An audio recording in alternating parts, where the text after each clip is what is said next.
Hey YouTube, so this is a quick disclaimer. It's going to be my last video, and I just wanted to say that I had intentions to going off base and taking a lot more video and shots of what Doha is like, but unfortunately we have gone into COVID lockdown on some of my last couple weeks that I was going to be here, and that won't be possible. So I'm going to use some older footage that I had not purposely filmed for the purpose of putting on YouTube, and I'll also just use some web resources. But all in all, I'll try to talk it up as best I can and just kind of show what's out there whenever you are able to go off base again.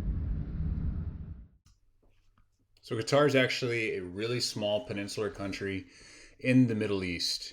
Out of all the Middle Eastern countries, it's one of the more developed countries. It's small, but it packs a punch as far as economics. It competes with the likes of the United Arab Emirates and Bahrain, and it's surrounded by the ocean, as you can see, so that means it's going to be extremely humid.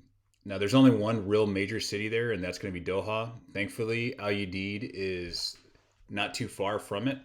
It's a short trip, maybe about 36 minutes, depending on traffic, and it's really the only destination as far as leaving the base and going and seeing some of the major sites and attractions. Qatar, being in a Middle Eastern country, it is also an Islamic country. And with that being said, there are some cultural norms that must be observed, and keep that in mind when you go out on the town. It's not uncommon that you're going to see burqas, and in fact, it's probably the norm and the expectation. And personal displays of affection and that kind of thing, and being loud and in some ways being American is it's going to draw someone wanted attention, but just be respectful of the locals and their expectations as well, and then you'll get along just fine. It is a heavily Western influenced country, and they are leaning towards being a business and a tourist hub. And by being a business and a tourist hub, they're pretty tolerant of all types of individuals and ideologies and beliefs, etc. Now, being a business hub, their dollars go pretty far, but they're still a 4-to-1 ratio. Qatar is actually one of the richest countries in the world, sometimes topping the list. The Qatari rial, which is the currency at this time, is holding about 4-to-1 on US dollars. So for every US dollar, you're going to have about 4 Qatari rials. So that's the current exchange rate. Now, being a tourism hub and also a business hub, one thing that Qatar has in plentiful quantities is going to be your shopping. So basically anything you want, you can purchase. You go to the malls. One of the biggest malls, as an example, and they're pretty extravagant and over the top, is going to be Festival City Mall, which pretty much is a theme park. I mean, it goes as far as to not just having every establishment or chain retail store that you can imagine, but it also has its own theme park inside with an Angry Birds roller coaster, an indoor snow hill that has, artificial snow that's pumped into the building. And then, on the other side of town, you have the Villaggio, which is basically an imitation of a Venetian style setting where they have canals and gondolas running through the mall. It's pretty over the top. But if you have money to spend and you want to take some Instagram photos, it's probably not going to let you down. When it comes to shopping, if you want a more traditional experience, you can definitely visit one of the souks. So souks are open air markets like you've seen in the movies. They sell grain, they sell livestock, trinkets, etc. But they have the more opulent, luxurious souks in Qatar, which, that goes without question. And they also have some of the more traditional historic souks as well. Now, Souk Waqif is the highlight, or I guess the most prominent souk in Qatar or in Doha, and it's surrounded by some of the bigger landmarks. But within it, it has some awesome restaurants. It has good, ambience and scenery. A lot of people watching, and you won't be disappointed if you take a venture down there. There are also like some museums within the actual souk, which is pretty cool. So definitely check it out. Most of it's free just to walk around and just enjoy the sights. But if you want I guess, a more authentic experience, there is another souk and many others that are more traditional. Some of these like sit right on the beach, and they're pretty amazing. And again, that's where the locals go. So if you want that real down home experience, check it out.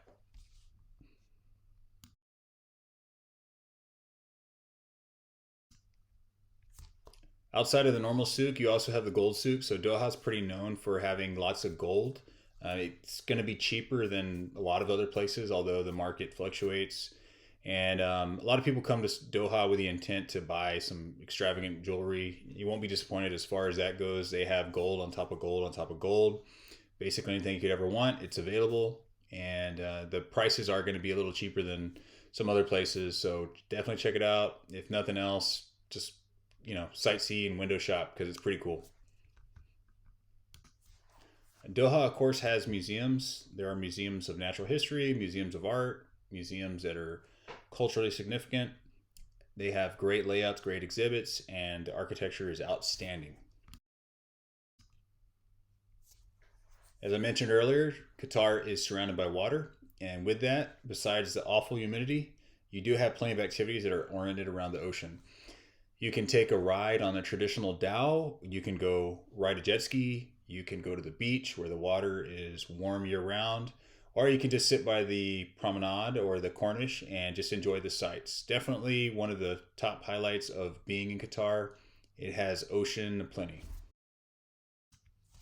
Doha has lots of architecture, and no matter where you go in the city, you will find new and unique buildings that run the full spectrum of building design and architecture.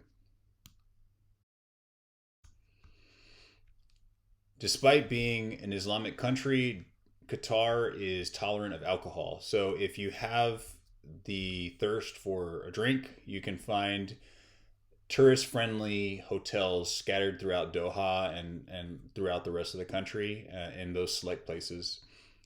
These hotels cater towards Westerners. They serve alcohol within their facilities, and you're not going to be able to take it outside of without a special license or something that might be available to expats or foreign workers.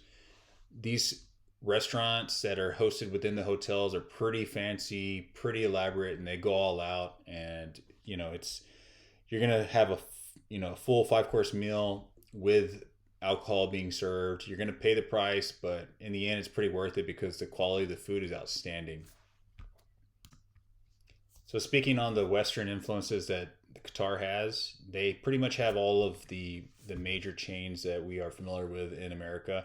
TGI Fridays, Chili's, Texas Roadhouse, Cheesecake Factory, and then and onwards, including some of the fast food restaurants are available.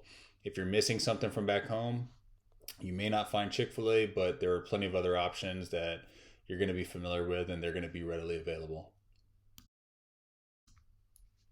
After you've had your American chain fix, go out, be adventurous, and try out some of the local favorites. The Mediterranean cuisine is outstanding, whether it's Turkish food, Lebanese food, Syrian food, or just general Middle Eastern food. You won't be disappointed. It doesn't get any better than this place. They have the cultural significance to know what good Mediterranean food tastes like, and they don't play. They bring it on heavy. If you're unsure of where to start when it comes to going off base, IED does have an ITT office, a leisure travel office, in other words, that can get you started and at least spark your imagination to see what it's like to get off base. And if you don't have a ride and you don't want to use ITT, keep in mind that Qatar does have Uber and it's readily available. It's relatively cheap, as you might be more accustomed with. It uses the same app that you already have on your phone if you've been using it back home. Just try it out and it'll get you to where you need to go. And if you're going to be driving on your own, don't use Google Maps. Now, this is probably due to expire or be updated at some point, but Google Maps will get you lost off base. I don't know why. I'll just say that the community supports Waze there. Waze will keep you on track. Google Maps will get you lost, and I know from personal experience. All right, the last item is to talk about Qatar and how they've dealt with COVID.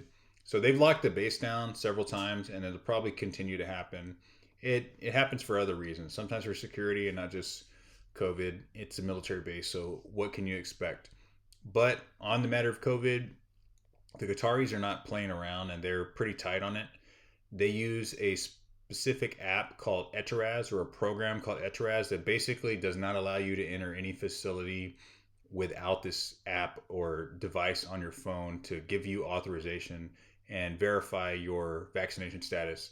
If you've been through Europe, you might be familiar with this. It's kind of like the COVID pass situation, but in America, we're not doing that. So it might be kind of a shocker to you.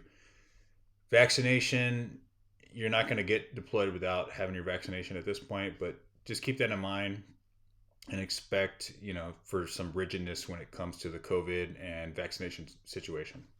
So in the end, Qatar, while they don't have mountains and lush fields of lavender, there are things to do. You're on a deployment. The fact that you can ride around on jet skis is pretty outstanding. So there's not a lot to complain about. If you want to get off base and do something fun, aim for it because it's going to help the time pass by a lot quicker. You're in a safe Middle Eastern country, and it's definitely a privilege to be able to live in the world's richest country, by some measures, and still consider yourself deployed and living tax free. So take advantage of it. Get out there, eat some food, go skydiving, go ride a jet ski, do whatever it is that makes you happy. Just be safe and don't forget OPSEC.